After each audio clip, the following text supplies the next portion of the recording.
იურექში მიდაკითხოთ უკრაინასთან დაკავშირებით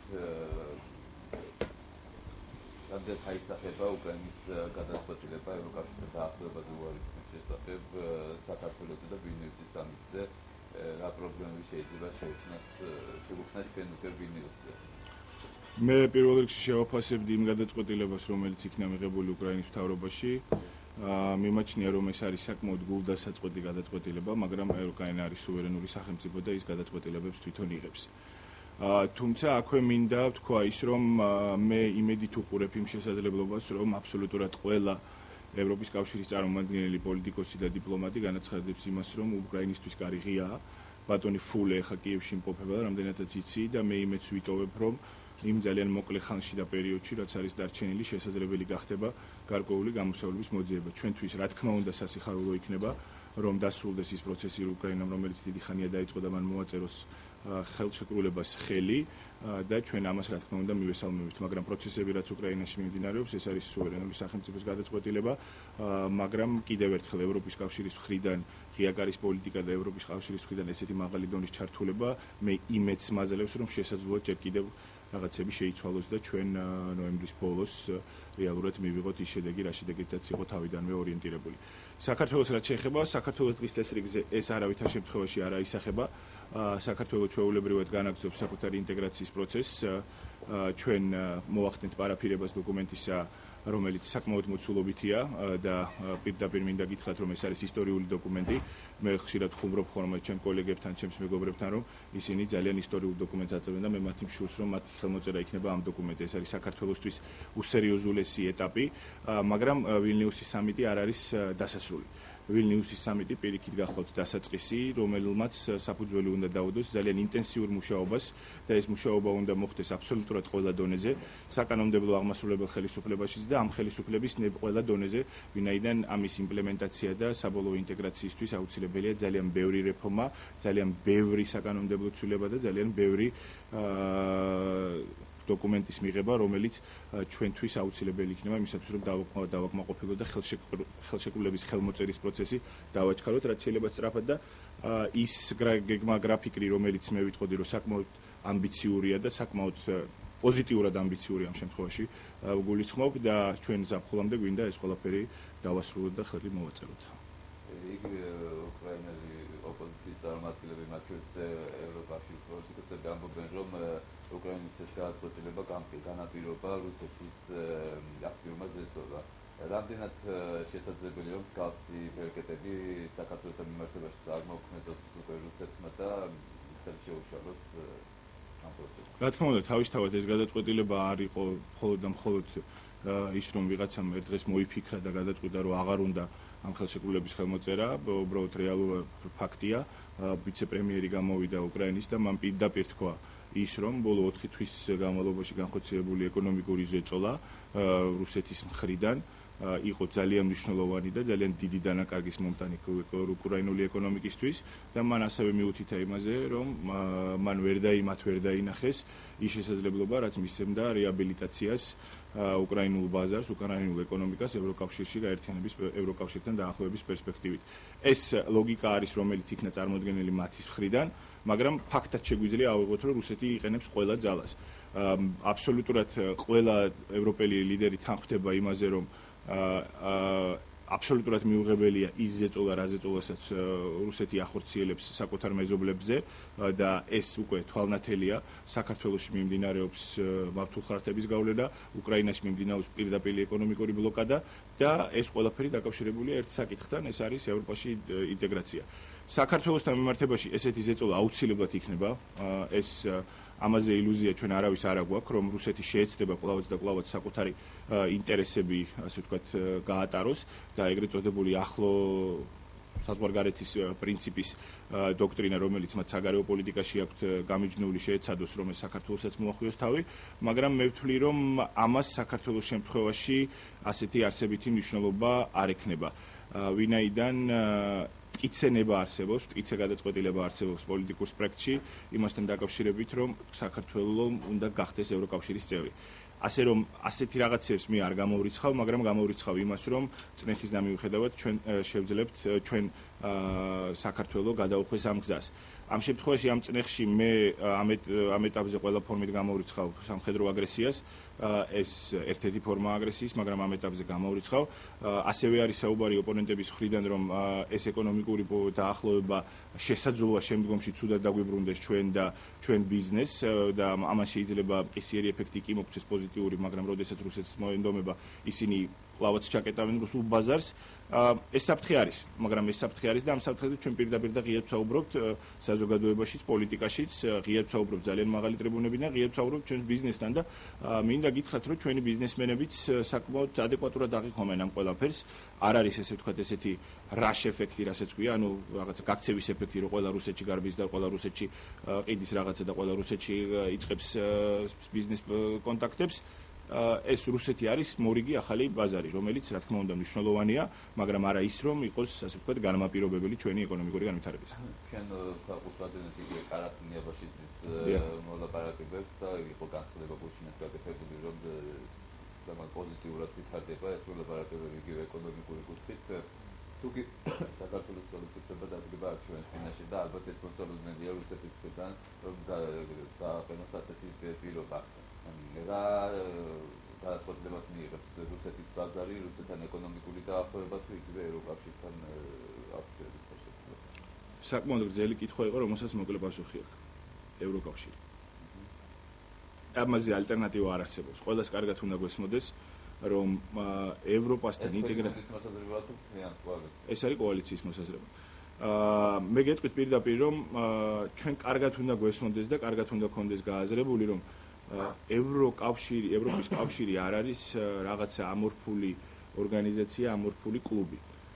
ეს არის ძალიან რთული, ძალიან ფართე შესაძლებლობების მქონე ორგანიზაცია, რომელშიც წევრობა და რომელთანაც დაახლოება ჩვენთვის ნიშნავს იმას, რომ ჩემი შვილების, თქვენი შვილების და ჩვენი თანამოქალაქეების ყოველდღიურობა უნდა იყოს უკეთესი.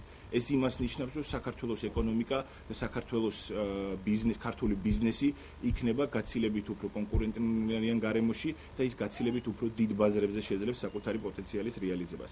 აი, აქედან გამომდინარე, ჩვენ კარგად უნდა დავინახოთ, რომ ეს გაცილებით უფრო პერსპექტიული მიმართულება არსებობს და გაცილებით უფრო ღირებული მიმართულებაა ეკონომიკური თვალსაზრისით, ვიდრე მხოლოდ და მხოლოდ რუსეთის ფედერაცია.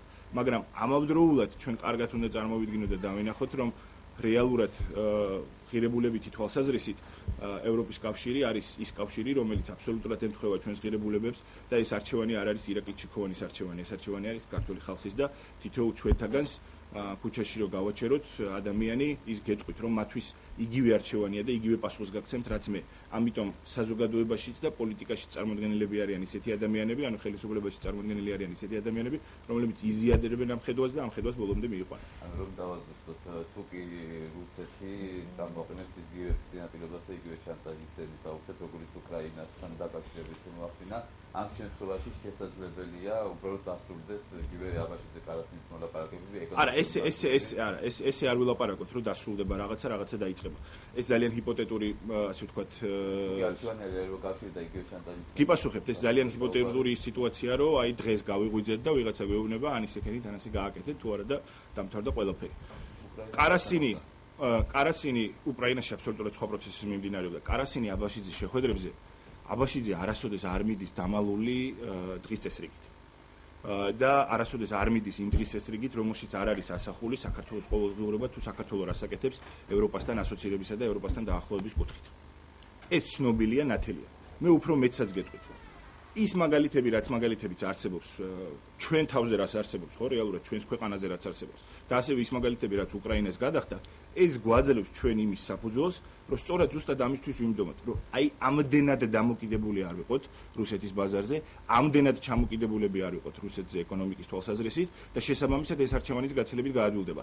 არ შეიძლება ეს რაღაცა წარმოვიდგინოთ როგორც ერთდღიანი ან ერთკვირიანი პროცესი. დღეიდანვე ზოგადად ქვეყნის ორიენტირი, ქვეყნის პოლიტიკა და ეკონომიკის განვითარების ქვაკუთხედი უნდა იყოს არა მხოლოდ რუსეთზე ორიენტირებული ბაზარი, არა მხოლოდ რუსეთზე ორიენტირებული ეკონომიკა, არამედ ზოგადად ფართე გაშლილი ეკონომიკა და ფართე გაშლილი ბაზრები. იმიტომ რომ საკმაოდ განვითარებად არის განვითარებადი ბაზრები, რომლებიც გეოგრაფიულად ჩვენთან გაცილებით უფრო ახლოს არიან ვიდრე სხვა ევროპულ ქვეყნებთან ან დიდ წარმოებულ ქვეყნებთან და შესაძლებლობები აქ უნდა ვეძიოთ. შესაძლებლობების რეალიზება უნდა მოახდინოთ აქ. რაც შეეხება საქართველოს თავდაცვის სამინისტროში, პროკურატურაში განხორციელებას საქართველოს თავდაცვის გენერალური შტაბის ჯერ არ არის განხორციელებული. წარდგენილია. ხო, კი. დიახ. როგორ აფასებთ თქვენ და რატომ გასაგებთ? პირველი თქვენ მინისტრთა კაბინეტიდან დავიწყოთ, ხო, საკადრო ცვლილებებით. მე ვიტყოდი, რომ მინისტრთა კაბინეტში პრაქტიკულად არის ერთი ცვლილება, ეს ნათელია, ბატონი ლექსი ჭიკაიძე დაინიშნა შინაგან საქმეთა მინისტრად, ის არის ახალგაზრდა ადამიანი, რაც მაიმედებს და რაც მაძლევს იმის საფუძველს, რომ ის იქნება წარმატებული მინისტრი, არის ის, რომ ის შიგნიდან იცნობს სისტემას, გავლილი აქვს პრაქტიკულად ყველა ეტაპი სამსახურეობრივი კიბისა და აქედან გამომდინარე ბოლო 1 წლის განმავლობაში, ბოლო პერიოდის განმავლობაში ის საკმაოდ რთულ უბანს ხელმძღვანელობდა, ეს იყო თბილისი, ის იყო თბილისის სამმართველოს უფროსი და იმედს ვიქონიებ, რომ ის გააგრძელებს იმ კურსს, რომელსაც ირაკლი ღარიბაშვილი ატარებდა შინაგან საქმეთა სამინისტროში და მისი გუნდის და მისი პარტნიორების დახმარებით მინისტრთა კაბინეტში ის ძალიან კარგად გაართმევს თავს მასზე დაკისრებულ ფუნქციებს და ეს მთავრობა რეალურად შეძლებს იმ დანაპირებების შესრულებას, რა დანაპირებებით ჩვენ გავეცით საზოგადოებას 2012 წელს. რაც შეეხება სხვა დანარჩენ საკადრო ცვლილებებს პროკურატურაში, მე კიდევ ერთხელ ხაზი მინდა გაუსვა, რომ არჩილს მოუწია ძალიან რთულ დროს გენერალურ პროკურატურაში მუშაობა, რომელშიც პრაქტიკულად მე არავის არ ურჩევდი რომ ემუშავა, მე მას პატივს ვცემ როგორც ძალიან ძლიერ იურისტს, მე მას პატივს ვცემ როგორც ძალიან კარგ ადამიანს და მე მას პატივს ვცემ როგორც კარგ მენეჯერს და უბრალოდ ის ჩემი მეგობარია, მაგრამ ამავდროულად ვიტყოდი იმასაც, რომ პრობლემები იყო, ამაზე თვითონაც არჩილი ღიად საუბრობდა და მე მგონი თავის განცხადებაშიც მან ეს კარგად აღნიშნა, აქედან გამომდინარე გარკვეული ცვლილებები არის.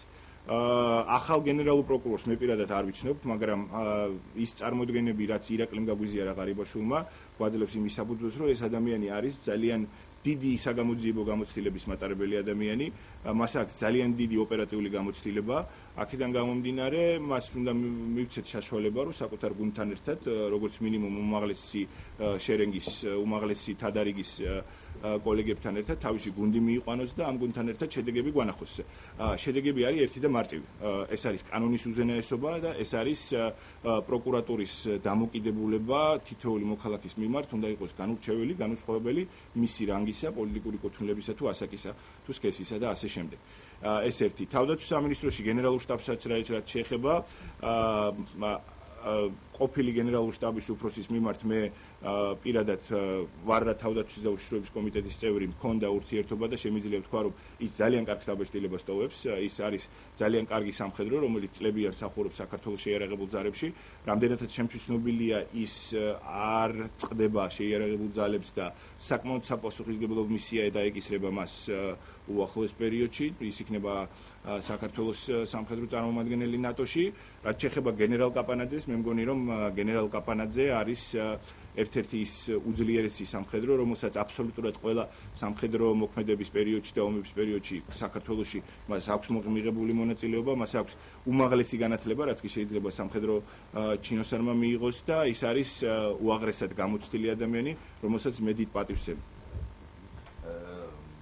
შესაძლებელია რომ გაგრძელდეს საქართველოს გადაადგილებები, აქტივებები მთავრობაში. ამაზე საუბრობენ ექსპერტები. და მთავრობაში მინისტრების დონეზე გულისხმობთ? თუნდაც მინისტრების ან მოადგილეობის დონეზე. მინისტრობის დონეზე მე ამ შემთხვევაში არ ველი არაფერს. კაბინეტი ახლად შექმნილია, კაბინეტის პრინციპი იყო ის, რომ მათ გაეგრძელებინათ ის კურსი და ის ხედვა, რაც 1 წლის განმავლობაში ისინი აკეთებდნენ, ამავდროულად გამოესწორებინათ ის პრობლემები, რაც კი შეიძლება დაგვენახა ამ პერიოდის განმავლობაში, ამიტომ ამ ცვლილებებს ვერ ხედავ. მინისტრის მოადგილეების დონეზე, რა თქმა უნდა, ეს ცვლილებები შესაძლებელია.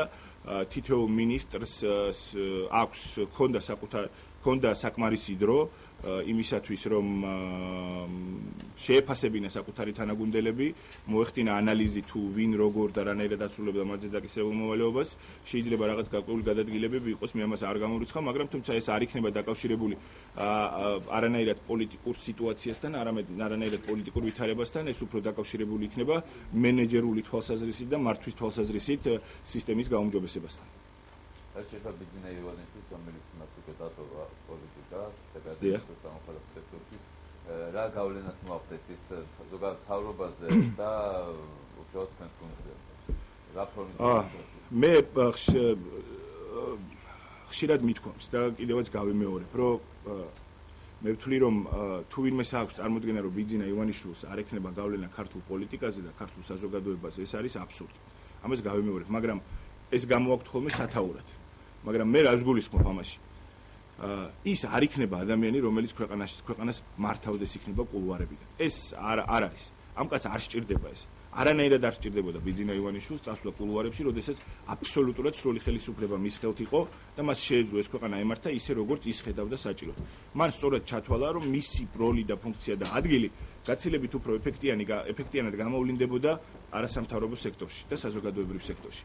მაგრამ მის განცხადებებს, მის შეფასებებს, მის ქმედებებს, მის შეხედულებებს საკმაოდ დიდი მნიშვნელობა ექნება ქართული საზოგადოებისთვის.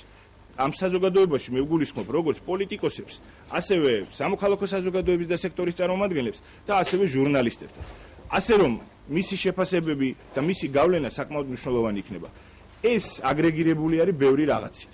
ეს გამომდინარეობს იქიდან, რომ წლების განმავლობაში ამ კაცმა არაერთხელ დაამტკიცა, რომ არ ემალება გამოწვევებს, პირდაპირ უდგას ამ ქვეყანას გვერდში და იქ სადაც პრობლემური თემებია და პრობლემური საკითხებია, ის ეხმარება მაგ მიმართულებას. პოლიტიკაშიც მან მოახდინა ძალიან მნიშვნელოვანი რაღაცა, ძალიან პრაქტიკულად შეუძლებელი რამ.